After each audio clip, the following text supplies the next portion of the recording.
conspiracy. I had stuff, but no money. And I knew I was called to prison.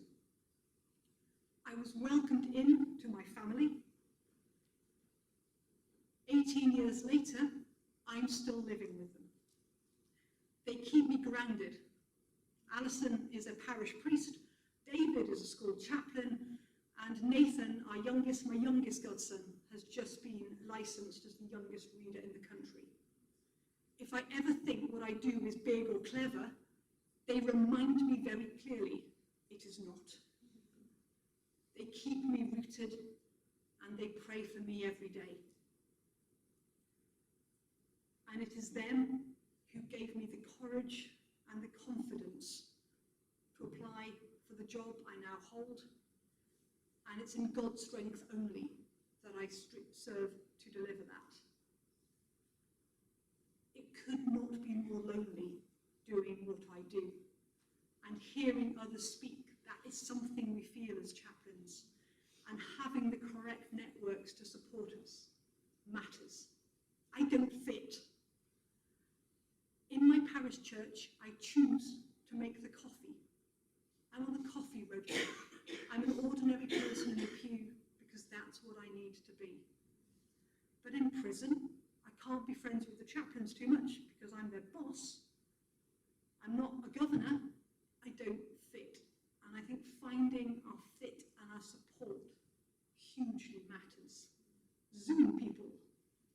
We're going to try and do this. Hopefully we're going to get to be able to speak out loud. Okay, Anne, would you like to go ahead? Thank you so much. Good afternoon. I'm Thornton St Margaret's Hospice Care. I've been very interested to hear about end-of-life care in prison, whether a person is receiving palliative care or they're coming to the end of their natural life. Thank you, Anne. And what amazing technology that I'm now talking to a speaker thinking it's you. I'm addressing the speaker, Anne, but I'll try and look back at the camera so you can see me. Yes, there is palliative care in prison, and more so. It's not rocket science, but with all the historical child sex abuse individuals being caught and coming into prison, the prison population age has aged dramatically, and therefore more and more people are dying in our care.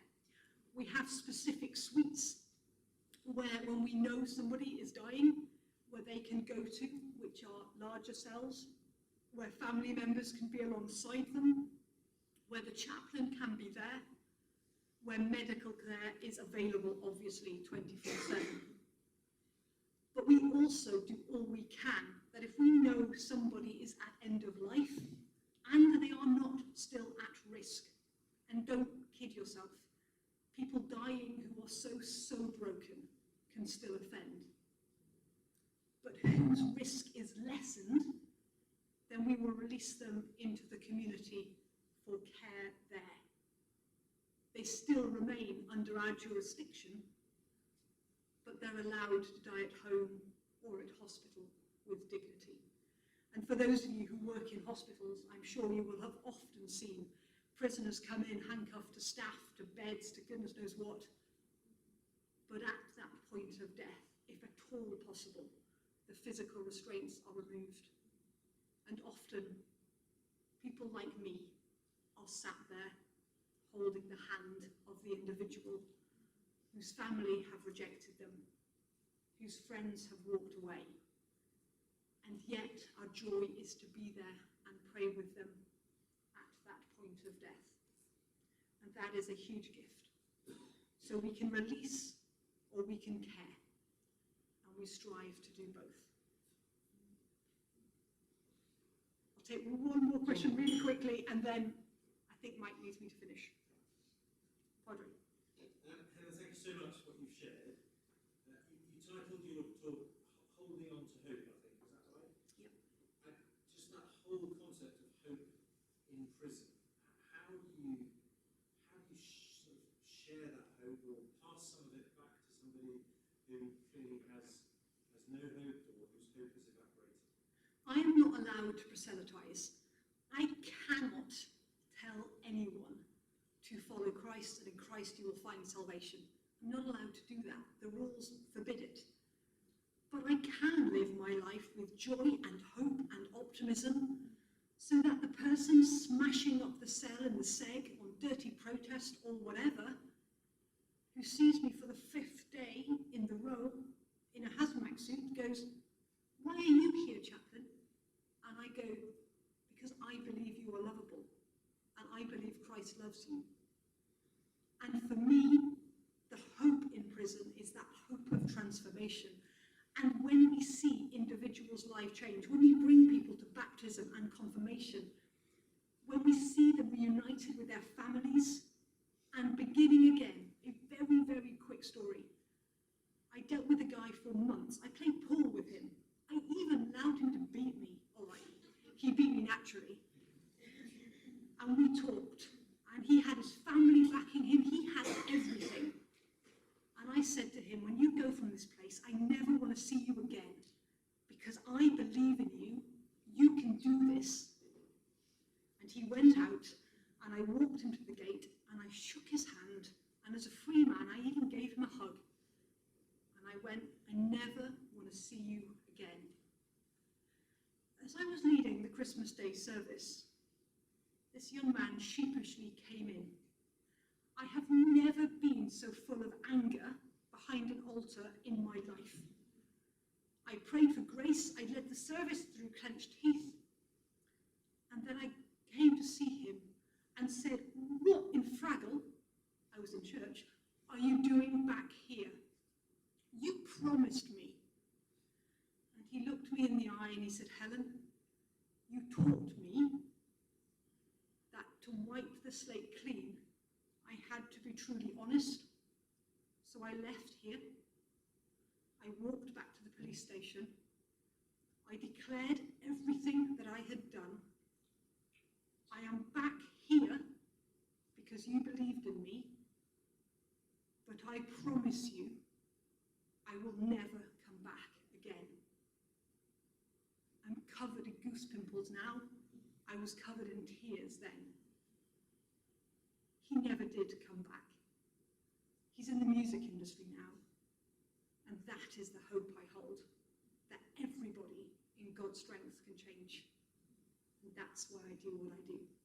Thank you.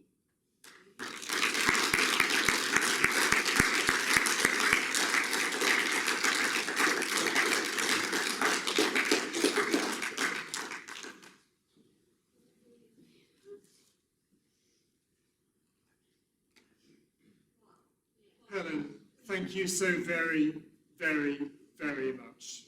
Truly profound, moving, inspiring, challenging. Can I encourage everybody to do all they can, at the very least, to encourage your local churches to sign up to the Welcome Directory? We're one of the rare counties that don't have a prison, but that absolutely doesn't mean we don't have prisoners and people who return to our communities from prison. So if nothing else, go home, look up the Welcome Directory, and encourage your wonderful local church to sign up. We have some space now, and we also have another cup of tea and cake. Give thanks for that. I'd like to encourage you to reflect. We'll do this informally, but particularly there are 3 questions at the end, bottom of this third page of this leaflet. What have we heard today? What questions do we have? And what will we take away? They're more outside. What have we heard today? What questions do we have? And what will we take away? These are a bit like discussion groups, but breakout groups. But you're welcome to get tea and cake. Those on the Zoom, I think Andy's going to put you into some breakout groups so you can discuss those. What have you heard today? What questions do you have, and what will you take away? And then we will gather together at, I'm going to say past for the plenary. Okay? Thank you.